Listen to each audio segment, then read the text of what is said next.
بسم اللہ الرحمن الرحیم۔ اللہ کے نام سے شروع جو بڑا مہربان اور نہایت رحم والا۔ السلام علیکم، میں ہوں محمد عثمان علی بٹ۔ پاکستان میں مذہبی منافرت پھیلانے والے انجینئر محمد علی مرزا جہلمی اس کو گرفتار کر لیا گیا۔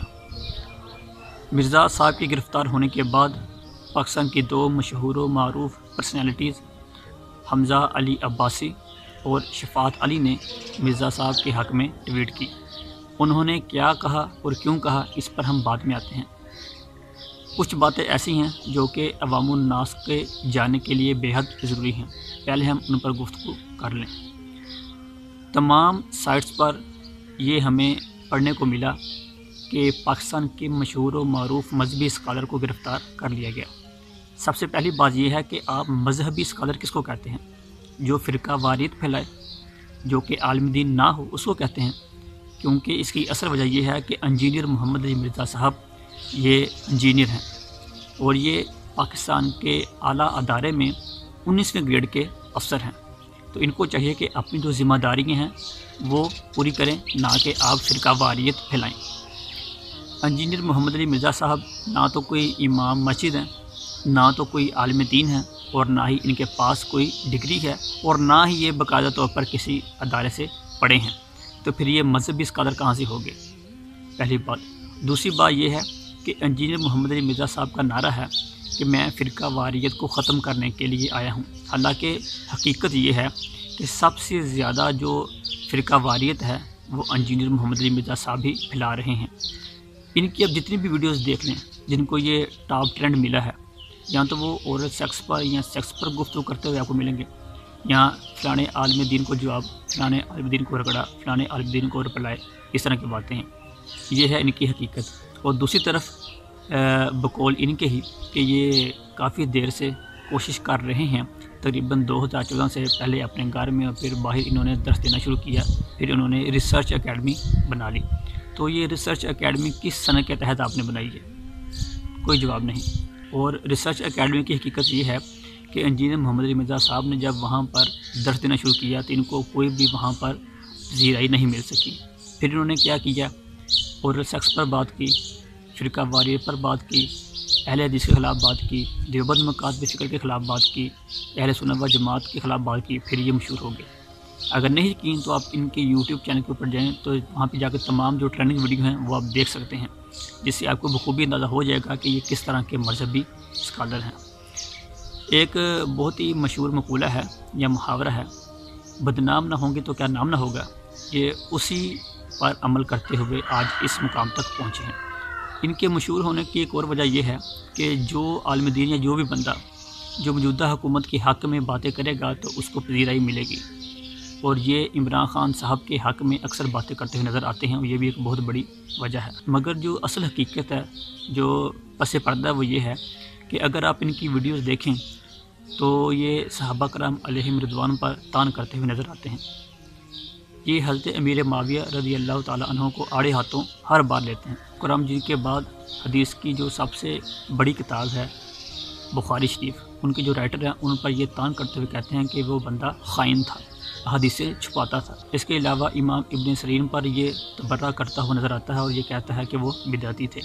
جب ہمارے اسلاف ہی اس طرح کے ہوں گے تو پھر آگے کیا بچے گا؟ بات صرف یہاں پر ختم نہیں ہوتی۔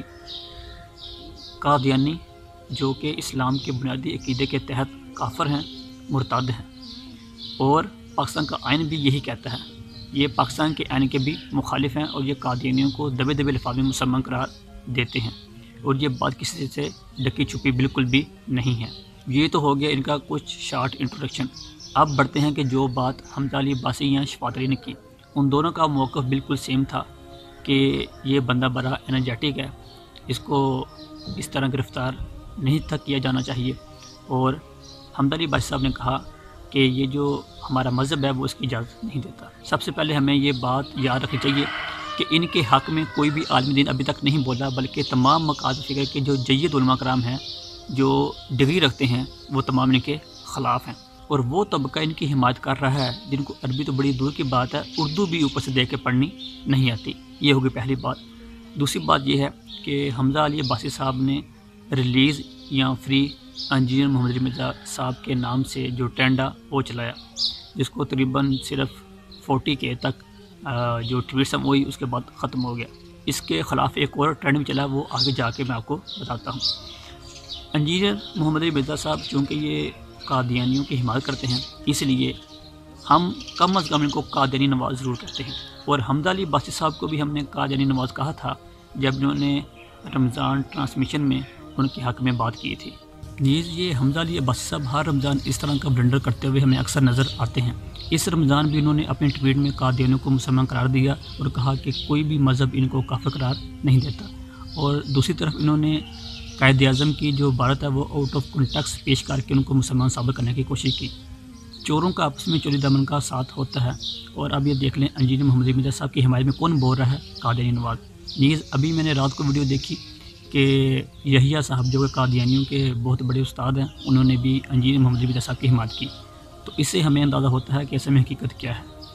اصل میں ایک اور بات آپ کو بتا دوں کہ 2 دن سے انجینئر محمد علی مرزا صاحب کے ماننے والوں کی طرف سے مجھے دھمکیاں مل رہی ہیں۔ پہلے تو وہ صرف گالی دیتے تھے، اب وہ کہہ رہے ہیں کہ ہم آپ کو قتل کر دیں گے۔ تو یہ تربیت کی ہے انجینئر محمد علی مرزا صاحب نے، تو اس سے تو ہمارا جو موقف ہے وہ ثابت ہو رہا ہے کہ یہ واقعی ایک ٹیررسٹ ہے، اور اس کے اوپر جو کیس ہوا ہے وہ بالکل ٹھیک ہے۔ تو یہاں پر میں آن دی ریکارڈ بتا دینا چاہتا ہوں کہ اگر مجھے کچھ ہوا تو اس کا ذمہ دار انجینئر محمد علی مرزا صاحب ہی ہوں گے۔ نیز انجینئر محمد علی مرزا صاحب یہ کسی سے ڈبیٹ نہیں کرتے، تو میری اعلیٰ حکام سے درخواست ہے کہ کم از کم وہ ہمیں کوئی ایسا ہیلدی ماحول دیں جس میں ہیلدی ڈبیٹ ہو سکے، تاکہ یہ مفتی علی نواز صاحب سے یا مفتی راشد محمود صاحب سے یا مفتی سید مبشر حسین شاہ صاحب سے مناظرہ کر سکیں، کیونکہ یہ ہر عبارت کو، ہر حدیث کو آؤٹ آف دی کنٹیکسٹ پیش کرتے ہیں۔ اور یہاں پر ایک اور بات بھی، ایک اعتراض بھی ہمیں سننے کو ملتا ہے کہ وہ دیکھیں وہ تو انجینئر مرزا صاحب قرآن و حدیث پیش کرتے ہیں، تو کیا قادیانی اپنے نبی کو ثابت کرنے کے لیے قرآن اور حدیث پیش نہیں کرتے؟ تو اس لیے یہ علماء کا ہی کام ہے جو کہ حقیقی عالم دین ہیں، مکمل طور پر پڑھے ہوئے ہیں، ان کے پاس ڈگری ہیں اور مدارس فارغ التحصیل ہیں، یہ کسی انجینئر کا کام نہیں ہے۔ آخر میں ریاست مدینہ کے امیر عمران خان صاحب سے گزارش ہے کہ ایک ایسا بندہ جو کہ مذہبی لوگوں کے جذبات کو مجروح کرتا ہے، صحابہ کو برا کہتا ہو، اہل بیت اطہار پر الزام لگاتا ہو، اولیاء کرام کو برا بھلا کہتا ہو، بلکہ اب تو اس نے محمد بن قاسم کو بھی برا کہہ دیا۔ اس لیے ریاست مدینہ کے دعوے دار عمران خان صاحب سے گزارش ہے کہ جو اس نے قادیانیوں سے متعلق اور اکابرین سے متعلق جو بکواسات کی ہے، اس کی برداشت میں اس کو کڑی سے کڑی سزا دی جائے، بلکہ نشان عبرت بنایا جائے۔ اور جو ٹویٹر پر ٹرینڈ ہے مرزا جہلمی کو لٹکاؤ، وہ اس بات کا منہ بولتا ثبوت ہے کہ پاکستانی عوام کیا مطالبہ کرتی ہے۔ اب تک اتنا ہی، انشاءاللہ اگلی ویڈیو میں اگلے عنوان کے ساتھ پھر حاضر ہوں گے۔ تب تک محمد عثمان علی بٹ کو دیجیے اجازت، اللہ نگہبان۔